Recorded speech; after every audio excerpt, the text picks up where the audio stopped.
Welcome again to Warwick Church. I'm so glad you could be here this morning. If we haven't met yet, my name's Phil. I'm part of the team here at Warwick. And for the last few weeks, we've been focused on something that we've called the service practice. So one of our passions here at Warwick Church is to look to the example of Jesus, the life, the ministry, and the teachings of Jesus captured in the New Testament. And we're so passionate about that because we believe that when we engage with the teachings and example of Jesus, it actually leads our lives in the direction of life itself. Life for us and life for those that are around us.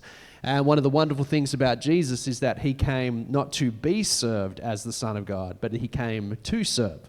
So we've been exploring this idea as what does it mean to be people of service shaped by who Jesus is. And we're bringing that to a conclusion here this morning. And in particular, I want to take our hearts and minds to how servanthood shows up in the context of local church community. And I want to begin with this question. Now, for a number of you here this morning, you would perhaps say that Warwick Church is my church. Or maybe you're visiting from another church and you'd say that particular church is your church. Or maybe you're just here exploring church and you're not ready to say this is my church. Whatever the case, here's the question I have for us. What do we actually mean when we say my church? So I believe that this church here at Warwick is my church. What do I actually mean when I refer to it as my church? Have a think about that just for a moment. If you're here and you're like, yeah, this is my church, what do you mean by that? Just take a moment to think that over in your mind.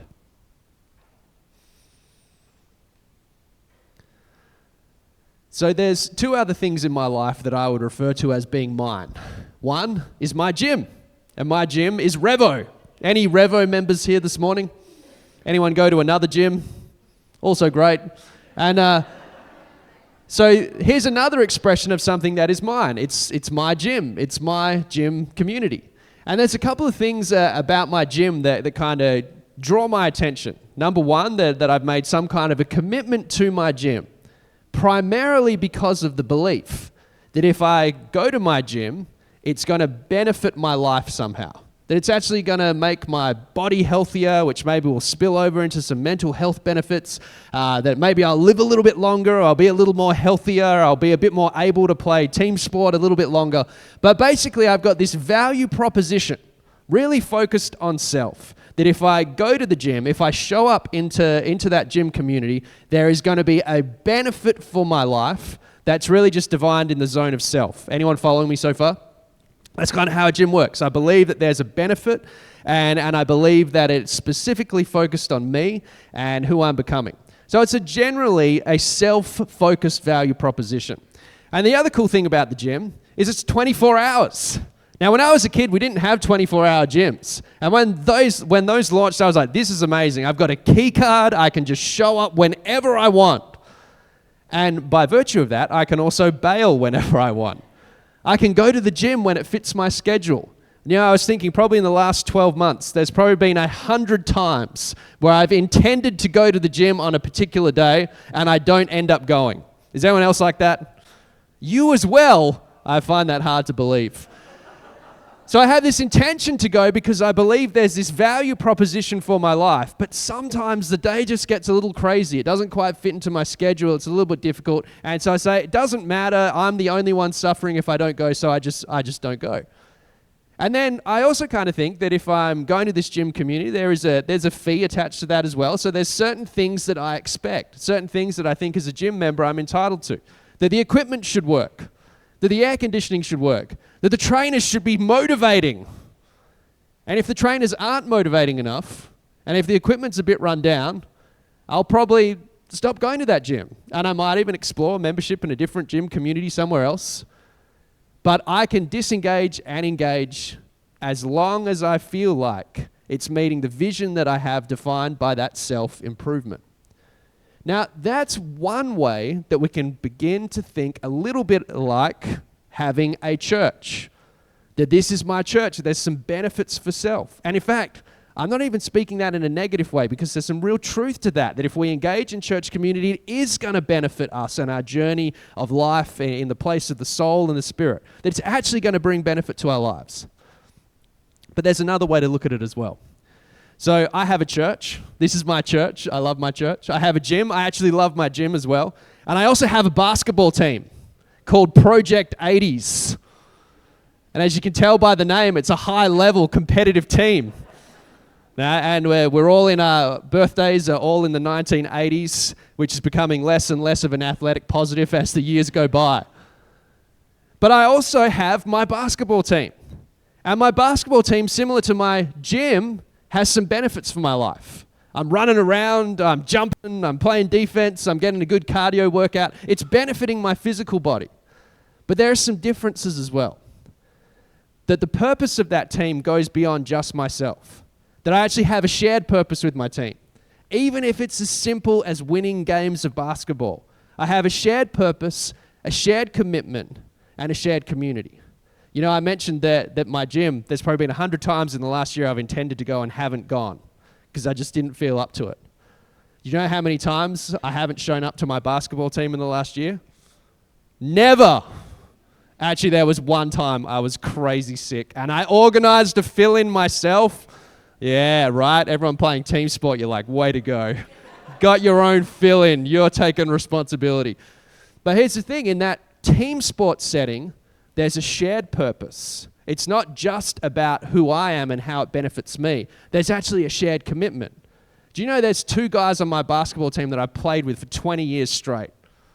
That's cool, right? And again, you can see the athletic decline coming through some of those numbers. But there's something about a shared purpose in community that actually creates community. Now, I think this is getting closer to the picture of what it means when we say my church. That there's actually mutual benefit. There's benefit for each one of us, but there's benefit for our communities we show up and engage together. And there's mutual responsibility. That we together take hold of the call of Jesus and the purposes of God to come together in shared community with shared purpose that we each all together benefit from as well.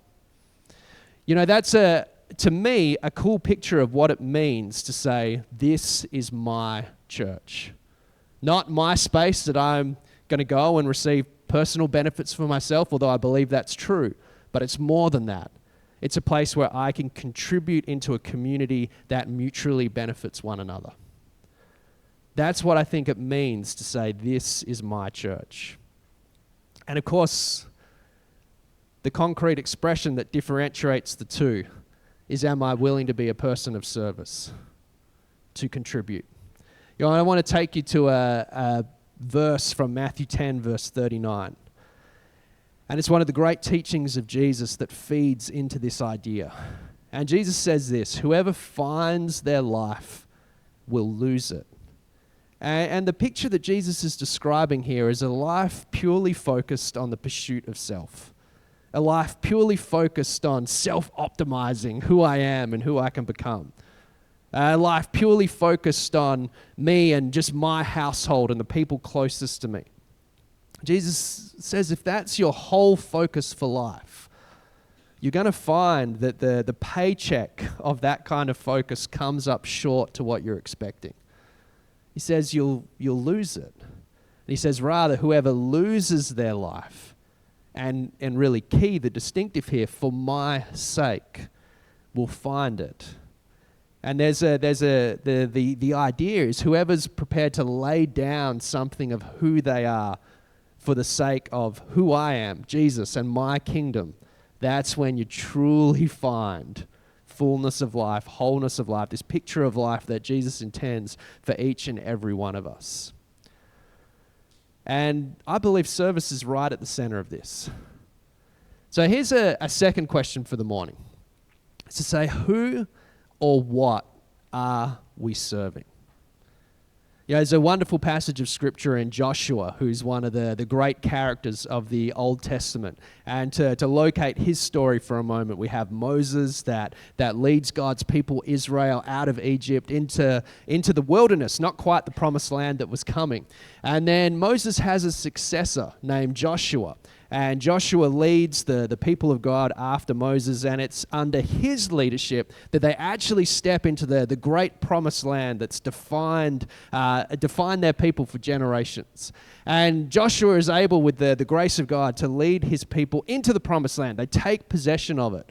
But one of the realities over the years is now they're coming alongside all these different people groups, all these different nations with different values, with different belief systems. People groups that don't recognize the one true God and have their own idols and little g gods of their culture. And what's happened over time is that God's people have started engaging with the gods of these other cultures. And Joshua comes to this moment where he challenges the whole community of Israel. And this is what he says in Joshua 24, verses 14 to 15. Now fear the Lord and serve him with all faithfulness. Throw away the little g gods of your ancestors, worshipped beyond the Euphrates River and in Egypt, and serve the Lord. But if serving the Lord seems undesirable to you, then choose for yourselves this day whom you will serve, whether the gods your ancestors served beyond the Euphrates or the gods of the Amorites in whose land you are living. And I love this, and this is perhaps the verse you'll remember if you've been around Scripture for a while. But as for me and my household, we will serve the Lord. Now, the reflection that I take away as I spend some time with these verses, it's the option isn't serve God or don't serve God. Really what's implied here is you're going to serve something. Choose what you're going to serve. And I think this is really true for all of us, whether you're here this morning with a heart set and a mindset to serve God or not. The truth is, if you're not serving God, you're serving something. Now, in our culture, we're less drawn to idols and gods, perhaps of different cultures or religions. That's perhaps not where this shows up for us. But there are things that we can serve in the place of God. Things that our culture prescribes constantly. We can serve things like our own lifestyle. We can serve things like our own comfort. We can serve things like our own sense of personal peace or boundaries. And now there can be a wisdom to those things. But if we lean into it too far, it becomes the service of self. Just like that gym membership, something that I'm committed to entirely for the benefit of self. Or in our own lives more broadly, when we think about lifestyle, comfort, peace, wealth, whatever. We can say, yeah, that's in service of me and my household, my family. But I think God calls us to widen our sense of what a household is, to the shared community of believers, to actually take a bigger sense of what it means to serve God. Now, there's a really important wrinkle here, especially as I'm leaning into talking about finding expressions of service within the context of local church community. It's really important to really confirm that when Joshua is talking about these big ideas of serving the Lord, or as we come together and we think about what does it mean to serve God, here's what I think. It will always extend beyond the context of serving in a local church community. It's always going to be more than finding a place to serve in a local church. It's always going to be more than even leading a team in a local church or leading whole ministry areas or becoming a part of the eldership or a staff person, anything like that. None of those expressions of servanthood in the local church fully captures what it means to be a person that serves God. But I do think it's an incredible place to start. And I do think that serving God, although it will always go beyond different expressions of servanthood in local church, it will never exclude the expressions of what it means to serve the community. And I believe this is a consistent New Testament idea. If we go to Paul in Ephesians 4, which is one of the great passages and New Testament pictures of how we've come to see church community and shared service within church community. He says this in Ephesians 4, verse 15 to 16, and he compares church community to like a living, breathing body. He says, instead, speaking the truth in love, we grow to become in every respect the mature body of him who is the head, that is Christ. From him, the whole body, joined and held together by every supporting ligament. And the piece here is that each one of us is one of those supporting ligaments that holds things together. Grows and builds itself up in love as each part does its work. And again, this is that picture of church community being a place of shared benefit and shared contribution. To come to understand ourselves that when we reference a church as being my church, we're saying this is a community of faith that I believe God has called me to take responsibility for. That God has actually called me here on purpose and with purpose. To find a place where I can begin to bring out the goodness that God's created within me, the talents, the passions, the desires, to begin serving his kingdom.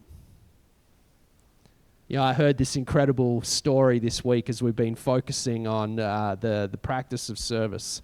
That here at Warwick Church, we have an incredible group of teenagers. Shout out to Warwick Youth spread out around the room this morning. You guys are incredible. And I heard this week a great story coming from youth ministry and Warwick Youth that children's pastor Beck and youth pastor Jordan got together with a bunch of our kids and basically shared with them an opportunity to get involved with a younger age group in our children with Warwick Kids. So right now we're running an incredible ministry space for all of our kids here. And as a church, we just believe so much in the power of generations coming together. And so our youth pastor, our children's pastor got together with the teenagers and just extended an opportunity and said, hey, would you guys consider getting involved as student leaders within Warwick Kids so that you can build friendships with some of our children, which is such a powerful thing for our kids to have these positive role models 4 or 5 years older that they can look to and say, whoa, that cool giant person knows my name. That's actually an incredible thing. And 7 of our teenagers in Warwick Youth said, yep, I want to get involved in that space. I want to build friendships with our kids. I want them to know that they matter. I want to laugh with them. I want to be silly with them. I want to play games with them. And I love that heart. And again, coming back to this idea, shared benefit, shared contribution. And there's this wonderful thing that happens that when we begin to discover our purpose in shared community, we also begin to find our people in a whole new way, to contribute to the lives of others. And while we're doing it, to get alongside people with the same heart, the same passion that encourages us in our journey of faith. So thank you, Warwick Youth, for those among you that stepped up to get involved in that space. And if you haven't told your parents you're doing that, please have that conversation. So if you're a parent with teenagers right now, you're like, no one's told me about that. Anyway, so you guys can support your teens as they work out what that looks like as they contribute there. So the final thought that I want to take us to as we consider what it means to be a person of contribution in shared church community. I'm so convinced of what this step brings to our life. I'm so convinced of the fullness that it brings to the soul. You know, one of the things that we believe so passionately here at Warwick Church is that we exist in the context of a commission that Christ has given us to go into all of the world. And for us, that's our local expression of that. And help people to discover Jesus. Help them to learn what it means to follow him.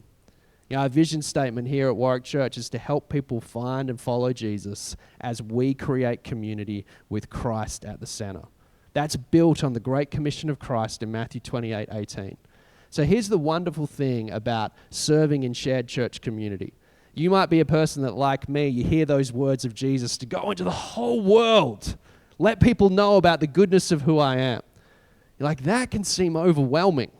For me to go into my workplace, into my sporting communities, into all of these different spaces and somehow begin leading people to this awareness of who Jesus is. But here's the incredible thing about shared church community.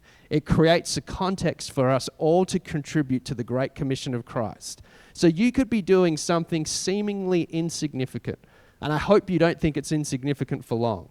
You could just be simply giving someone a cup of coffee, smiling at them, remembering their name, and you are actually contributing to a community that is fulfilling the Great Commission. So one of the incredible things about getting involved in service in the local church is that it gives us a shared concrete expression of putting the words of Christ into practice in our lives. That we become co-workers together with Christ and partnering with the movement of his kingdom. The other thing I love, and I've probably referenced it already, that as we begin to serve and find places to serve, I think two things happen. We discover more and more our purpose, and we discover our people. We actually form community, we form friendships, and we discover the purpose that God's placed on our life. You know, in 1998, I'm sure I've shared this story before, but I started serving in a car park team at the church that I grew up in. And I had a little cone and a little bright vest and helped people to get to their car park and then into the building. As that young kid, I had no idea what God would begin to cultivate within me over the years that began with that simple yes. I said, yeah, I can get involved, I can do that. That 16-year-old kid had no idea that he'd be involved in leading churches in the future. Now that, of course, isn't going to be everyone's path, but I do believe that there's something to saying that small yes in shared church community that helps us to discover the bigger calls that God has in our life. For most of you, that's going to be expressed in huge, incredible, life-giving ways outside of the walls of our church. But I believe for all of us, the invitation is for an expression of that to exist in shared church community as well. And then finally, it allows us to be... I was thinking through the word choice that I'd use for this. And there was one word that I didn't like. And I'm not going to say that word. There's a second word that I didn't like either. And then the one that I finally landed on is just, again, family community.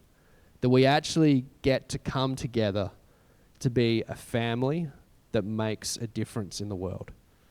That whatever your role, whatever your space, you know, we had a wonderful opportunity this morning for all of our teams serving together today just to gather together in prayer. And it really is this wonderful picture of family. Shared purpose, shared commitment, shared benefit, and a shared heart just to see people blessed.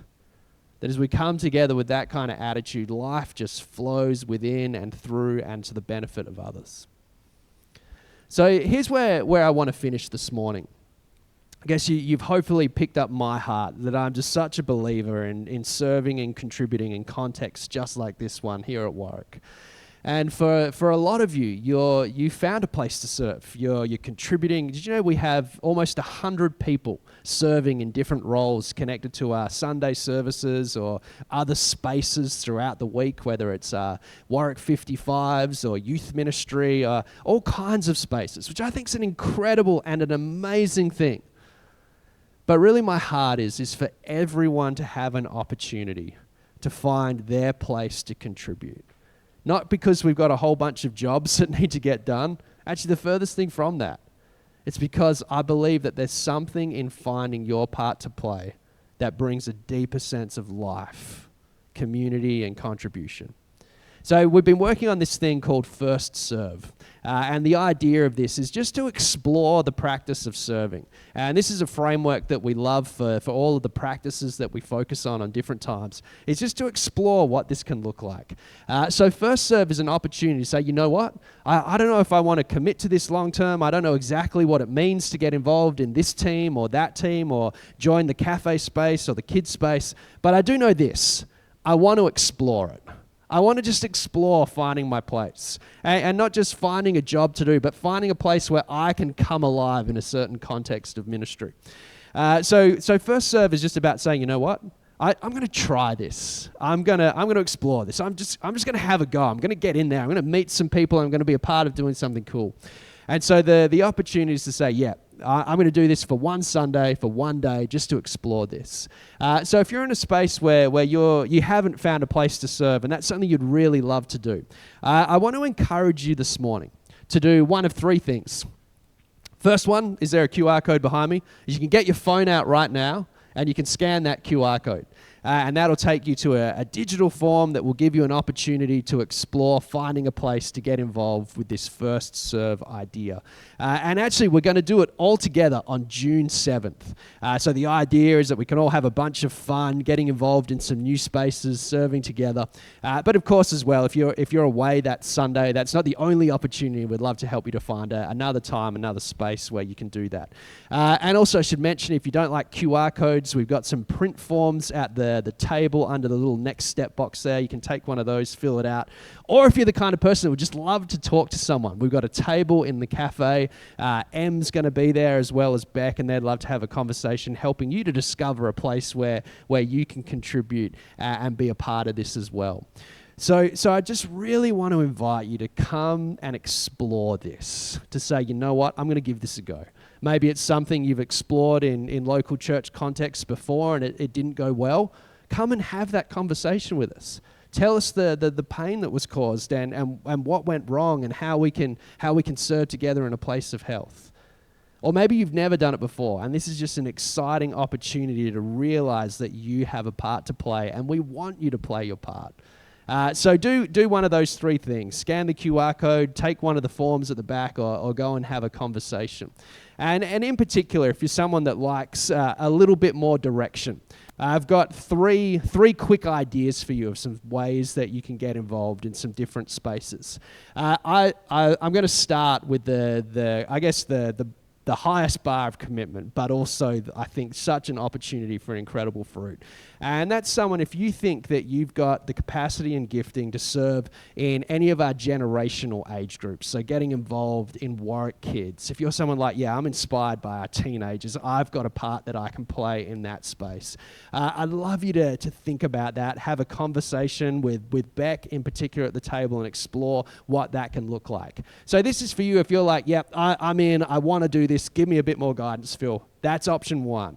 Get involved with kids, making a difference in the lives of young people.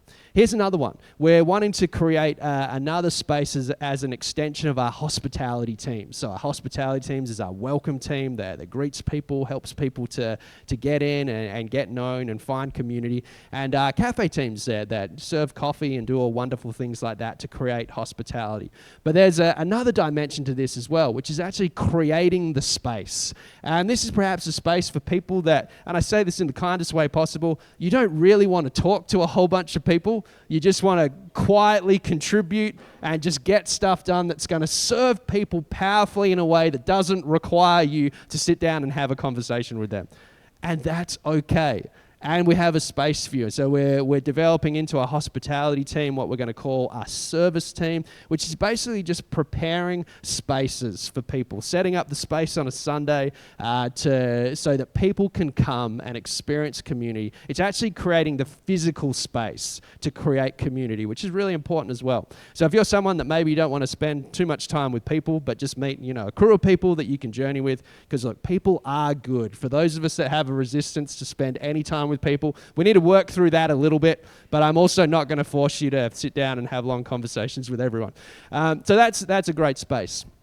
And then finally, another space that we're wanting to explore is really our heart as a church. Is just open our doors as wide as possible for people to come and find relationship with Jesus. And one of the interesting ways that we do that is with our digital front door. One of the spaces that perhaps we don't think about that often, but actually creating a digital front door for people to find our church and find community. And in fact, there's a huge amount of research that points towards nowadays, before anyone comes to church, they're on websites, they're engaging with YouTube, checking out the teaching, the preaching, whatever it might be.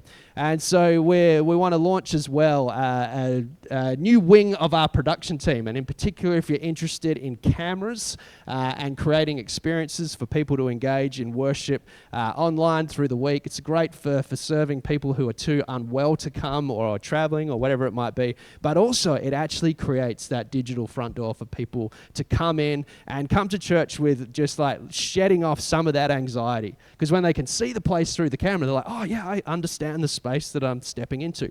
So if that's something you're passionate about, you like tech stuff, that's an opportunity to get involved there. So anyway, so there's 3 ideas. There's a whole bunch of other spaces you can get involved in. You can chat with Am and Beck or myself after the service, and we'd love to hear what you're passionate about and to find an opportunity for you to find a place of service so that we all together can be a community that contributes to each other, creating shared benefit and shared contribution and responsibility as well. That's who we want to be as a church, and that's what I want to invite you to be a part of.